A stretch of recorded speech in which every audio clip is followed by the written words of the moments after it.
go again, on the road. We had Sunday morning a lot to Charles Kuralt's travels on the road. Steve Hartman carries on that tradition these days, finding the stories everyone else has missed.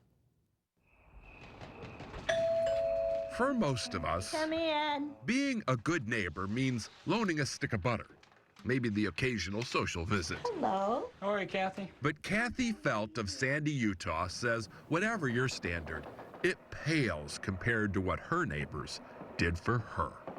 What was your reaction? I cried. Just like now. I was so moved.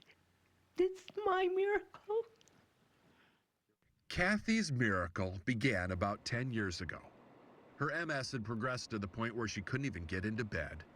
And since she lived alone, the only logical long-term solution seemed to be a nursing home. Until one day, the guy next door came over and presented Kathy with a list of about 60 men from the neighborhood who were willing to come over. Hi, Kathy. In teams of 2 to put Kathy to bed. Take off her slippers, take off her socks. One guy gets on one side and one guy gets on the other side. Lift her up, put her on the bed.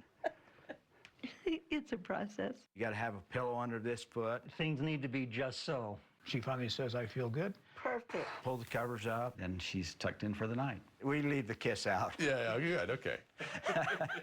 Kathy's 2 sons and an aide help her in the morning. But this nightly ritual has been going on 7 days a week Hi, Kathy. for 10 years now. We're going to be here as long as she needs us. Keith Pugmire is the main organizer. Our challenge is to get everybody a time. Wait. You've got more volunteers than you need? Yeah, What kind of neighborhood is this? this is a great neighborhood. There's Clearly. some houses for sale. You want to move in? Before you call a realtor, though, one caveat. When Keith first started soliciting volunteers, he says not everyone was a natural Florence Nightingale. I can't say I was excited. I'll tell you that. Coming into somebody's home, it's a woman. And I have no health care background at all. Here's that. Here's your phone. There was definitely an evolution, and it was most evident in this man. Did you want to do this? His name is John Keller. No. John now admits the only reason he agreed to help Kathy was because he knew he would look bad if he didn't. That's hard for me to say.